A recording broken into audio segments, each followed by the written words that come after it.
Alors nous allons lire une histoire qui remonte à très très loin.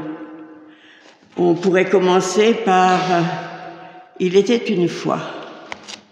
Il était une fois dans un pays lointain. Il était une fois, il y a très très longtemps.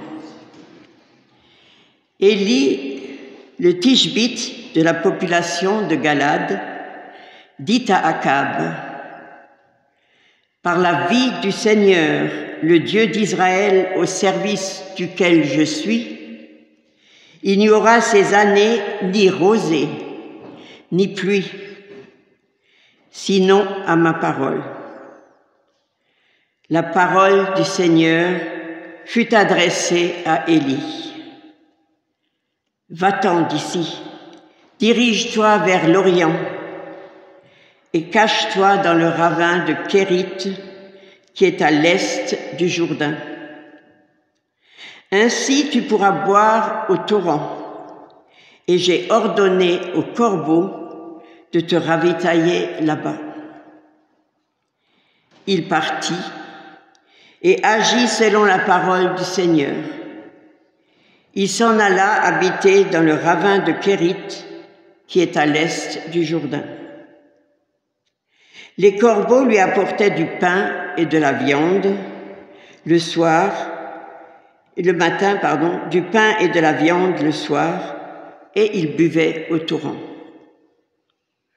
Au bout d'un certain temps, le torrent fut à sec, car il n'y avait pas eu de pluie sur le pays. La parole du Seigneur lui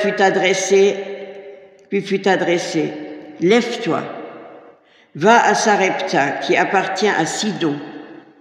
Tu y habiteras.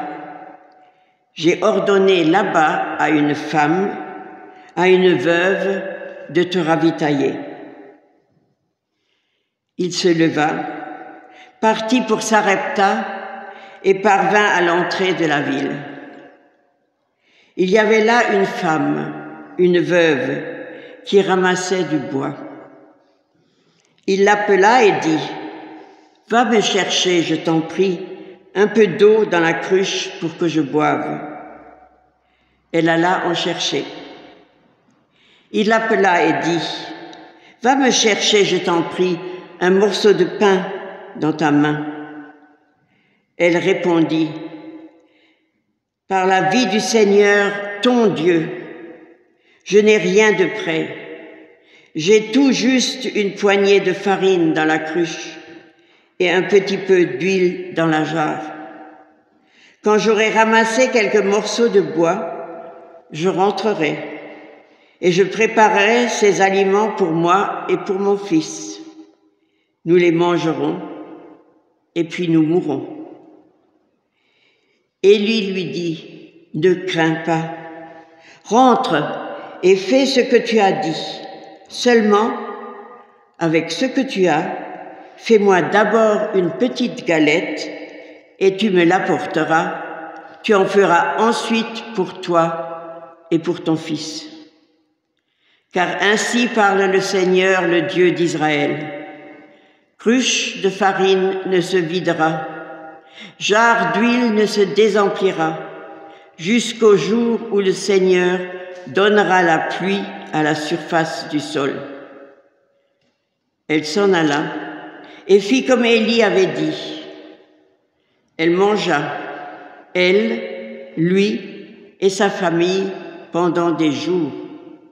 La cruche de farine ne tarit pas et la jarre d'huile ne désemplit pas, selon la parole que le Seigneur avait dite par l'intermédiaire d'Élie. Chers frères et sœurs en Christ, cette histoire effectivement nous parle de pain, d'eau, de viande, de nourriture, nous parle de sécheresse, nous parle de corbeaux, nous parle d'un homme qui s'appelle Élie, ce qui veut dire « Le Seigneur est mon Dieu ». Quel beau nom! J'en ai la chair de poule. Et il nous parle d'une veuve. On ne sait pas son nom, Les veuves, ce sont des personnes à l'époque qui étaient esseulées, pas vraiment abandonnées, mais souvent, et qui vivaient de glaner dans les champs de ce que laissaient les autres, mais en temps de sécheresse, il est difficile de glaner, et de son fils. J'aurais pu vous parler de la pandémie et la sécheresse qu'elle a laissée autour de nous, l'isolement, la solitude. J'aurais pu vous parler de nourriture. Quand on partage, il y en a encore et encore, il y en a assez pour tout le monde. J'aurais pu vous parler de solidarité.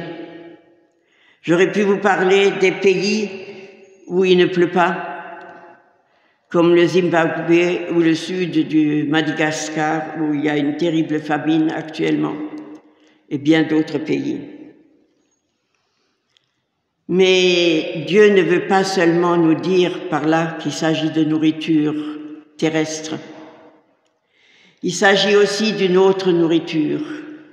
Et il s'agit de l'intervention de Dieu dans nos vies. Est-ce que Dieu est déjà intervenu dans votre vie? Est-ce que vous avez déjà senti sa main sur vous? Peut-être une guérison inattendue? Peut-être un problème financier qui vous harcelait, qui vous désespérait et qui s'est réglé? Peut-être une rupture qui faisait si mal et qui a pu guérir et où il y a eu une nouvelle voie. J'ai lu récemment dans un rapport de notre Église, UEPAL, qu'au cours de l'assemblée commune de nos deux églises, l'ERF, non pas l'ERF, l'ERAL et l'ECAL, on a adopté un texte pour dire qu'il n'y a pas qu'un seul ministère. Il n'y a pas que le ministère du pasteur. Il y a beaucoup de ministères. Mais le ministère du pasteur a ceci de particulier, qu'il fait toutes les actions que les autres ministères font, ou ils font uniquement une action. Un pasteur doit prêcher, doit connaître la liturgie, doit animer un culte. Ça, vous le savez, et vos pasteurs le font. Un pasteur doit partager avec vous la parole de Dieu, doit prier avec vous, et ça aussi, les pasteurs le font. Les pasteurs doivent servir, ils sont au service. Tous le font dans la mesure du possible. Et puis, il y a un quatrième volet qui s'appelle le témoignage. Témoignage en grec, écoutez bien, ça veut dire martyria. Quand vous témoignez dans certains pays, vous devenez martyr parce que vous êtes persécuté. Chez nous, ce n'est pas encore le cas, mais veillons au grain. Alors, quand j'ai lu ce texte, j'ai prié. Et le thème que j'ai vu, c'est Dieu voit. Il nous voit, il nous entend, il entend nos cris, il nous voit. Et alors, il prévoit le plan pour nous, pour chacun d'entre nous. Il n'oublie personne. Et ensuite, pour arriver au bout de ce projet, il pourvoit, il nous donne tous les moyens. Quand j'étais pasteur dans la vallée, j'ai prêché, j'ai prié, j'ai partagé la parole avec tous, j'ai servi à travers la mission évangélique de France. Mais je crois que j'ai rarement témoigné. Parce que chez les pasteurs, il y a souvent une certaine pudeur. Et où est la pudeur quand on peut témoigner de l'intervention de Dieu dans nos vies? Alors je vais vous raconter une autre histoire. Il était une fois une jeune femme qui avait 6 enfants et qui habitait dans un pays lointain pendant très longtemps. Elle a pu divorcer, c'était la première dans ce pays à qui on a accordé les enfants. Mais avoir le droit d'avoir la garde de ses enfants revenait très cher. Elle avait la garde et la charge. Au cas où elle ne pourrait plus subvenir aux besoins de ses enfants lui seraient enlevés et rendus au père. Imaginez combien elle a dû travailler, quelquefois nuit et jour, pour que les enfants restent avec elle. 2 se sont émancipés, les plus grands sont partis en France. Restaient les 4 plus jeunes. Et plus le temps passait, plus elle se rendait compte qu'il n'y avait pas d'avenir pour ces enfants-là. Et ces enfants le savaient aussi, d'autant plus que les grands-parents qui venaient passer 6 mois par an dans le pays ne pouvaient plus venir pour raison de santé. Et alors la question des enfants, est-ce qu'on peut aller voir papy, mamie? Mais dans le jugement, il était marqué qu'elle pouvait quitter le territoire, mais sans ses enfants. Aucune mère ne fuit en laissant ses enfants derrière elle.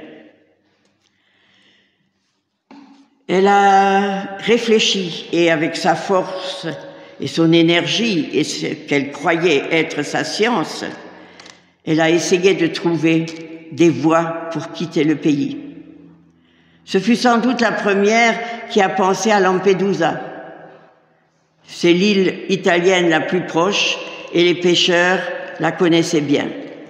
Mais faire confiance à un pêcheur, ça ne pouvait pas aller.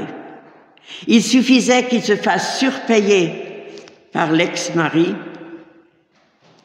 et les enfants étaient retenus et la mère était renvoyée dans son pays d'origine. Et puis le principal du collège français avait un bateau. Il a proposé « je vous emmène ». On dope un peu les enfants pour qu'ils restent tranquilles, on les met sous des couvertures et on y va. Le risque est trop grand, et pour lui, et pour la petite famille. Alors il ne restait que la prière, que les cris « Seigneur, fais quelque chose ». Et puis un jour est venu habiter en face de chez elle un couple, elle, alsacienne de Mulhouse, lui, allemand de Lörrach et fils de pasteur, avec leurs enfants qui se sont entendus avec ses enfants, et une grande amitié s'est liée. Un peu plus tard, au consulat, elle n'avait pas le droit d'avoir les enfants sur son passeport français. Un agent du consulat a mis ses 4 enfants sur son passeport. Le Seigneur intervient. Un peu plus tard, au mois de juin, le 9 juin 1986, c'était la fête de l'Aïd. Vous savez, la fête où on mange beaucoup de pâtisseries, où on habille bien les enfants. C'est une grande fête.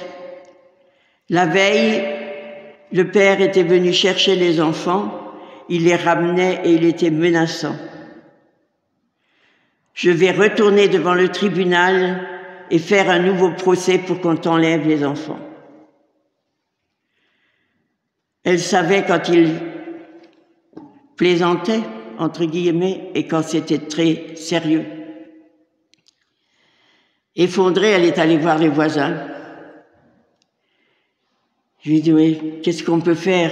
Ben, il faut que je parte, mais je ne sais pas. Alors, l'homme lui dit « Je vais aller voir à l'aéroport. Sait-on jamais ?» Il va à l'aéroport et le lendemain, il y avait un seul avion qui partait. Un avion de la Lufthansa qui partait pour Francfort. À bord, il y avait encore 5 places. 5 places. Le Seigneur pourvoit. Il revient, il dit « Est-ce que tu es d'accord de partir ?»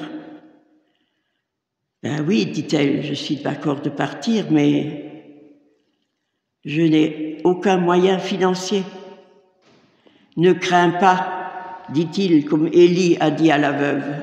Ne crains pas. » Il est parti.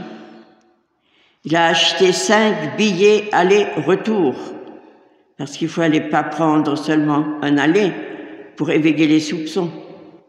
5 billets aller-retour, plus la taxe d'aéroport. Il est revenu avec les 5 billets, il a dit « Bon, maintenant, tu envoies les enfants chez nous, ils dorment chez nous ce soir. Toi, tu remplis 2 valises et tu fais de l'ordre. Nous, après ton départ, on s'occupera des meubles et de tout le reste, s'occupera de tes affaires. » Pour vous dire qu'elle n'a guère dormi, il faisait très chaud au mois de juin et elle s'est habillée en noir. L'homme les a amenés à l'aéroport et en cours de route, il leur dit « Vous allez voir papy et mamie parce que mamie est très malade. » Mamie est très malade, les 4 enfants se mettent à pleurer. C'était juste ce qu'il fallait. Arrivé à l'aéroport, si quelqu'un était venu de la famille de son mari ou son mari, on ne voyait que monter l'escalier, enregistrer les bagages. C'est à ce moment-là que le Tunisien qui portait les valises dit « Madame, n'aie pas peur ». Et la secrétaire de Lufthansa va voir la jeune femme et lui dit « Depuis hier est sortie une loi. Nous n'avons plus besoin de l'autorisation du mari pour quitter le territoire. » Dieu pourvoit. Elle est montée avec ses enfants pour passer à la police, pour mettre les tampons. Et elle discute en arabe en souhaitant bonne fête avec l'agent qui est là. « Mais comment ça se fait que tu as les enfants sur ton passeport ?» Ben oui, parce qu'on va à Francfort et que mon mari, ben il est au bled avec la famille. Oui, mais pourquoi tu vas à Francfort et pas à Paris? Ben je vais à Francfort parce que pour l'Allemagne, on n'a pas besoin de visa, alors que pour la France, il en faut un. Et il commençait à fouiller un peu. C'est à ce moment-là qu'arrive le chef de police, le commissaire chargé de l'aéroport, qui la connaissait parce qu'elle venait souvent prendre des Allemands ou les ramener pour l'industrie. Et il dit en arabe à l'agent « Laisse-la partir ». Dieu pourvoit. Dieu est présent. Mais bon, dans la salle d'attente, vous savez, jusqu'à l'embarquement, dans la salle d'embarquement, c'est long d'attendre. Et vous êtes toujours dans le territoire où il vaut mieux pas rester. Finalement, on est libéré, on monte dans l'avion, mais l'avion ne décolle pas encore. Une voiture de police peut venir à n'importe quel moment. Le personnel de l'avion a distribué aux enfants des coloriages, des crayons, enfin tout ce qu'ils avaient, parce qu'ils étaient au courant. Finalement, l'avion part. Il fait une grande boucle parce qu'il faut qu'il se mette face au vent. Et à ce moment-là, elle dit à ses enfants, « Regardez par le hublot, c'est la dernière fois que vous voyez ce pays. » Voilà l'histoire de cette jeune femme qui est moi. Et c'est à ce moment-là que j'ai fait vœu de servir le Seigneur, de vous servir, de lui consacrer toute ma vie. Et il m'a accordé, parce qu'il prévoit et il pourvoit, que même à mon âge, je peux encore apporter sa parole. Je peux encore partager sa parole avec vous, et que tous mes enfants ont été sauvés. Alors, que dire devant un miracle pareil? Eh bien, il faut dire qu'il y en a un beaucoup plus grand que celui-là. Un immense miracle, le plus grand de tous. Dieu qui est venu habiter parmi nous. Dieu qui a marché parmi nous. Dieu qui nous a emmenés. Dieu, Jésus, qui est mort sur la croix pour effacer nos péchés. Jésus qui est ressuscité pour nous donner la vie éternelle. Alors je vous invite à vous lever et à confesser notre foi avec moi. Je crois en Dieu, le Père Tout-Puissant, Créateur du ciel et de la terre. Je crois en Jésus-Christ, son Fils unique, notre Seigneur, qui a été conçu du Saint-Esprit et qui est né de la Vierge Marie. Il a souffert sous Ponce Pilate. Il a été crucifié. Il est mort. Il a été enseveli. Il est descendu aux enfers. Le troisième jour, il est ressuscité des morts. Il est monté au ciel. Il siège à la droite de Dieu le Père Tout-Puissant. Il viendra de là pour juger les vivants et les morts. Je crois en l'Esprit Saint. Je crois la Sainte Église universelle, la communion des saints, la rémission des péchés, la résurrection de la chair et la vie éternelle. Amen.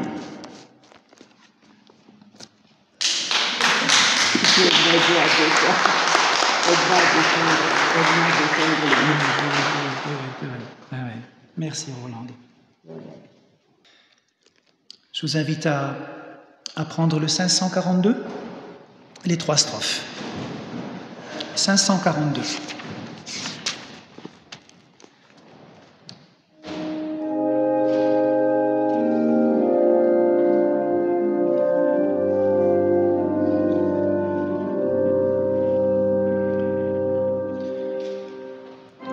Ils ont marché au pas des siècles vers un pays de joie.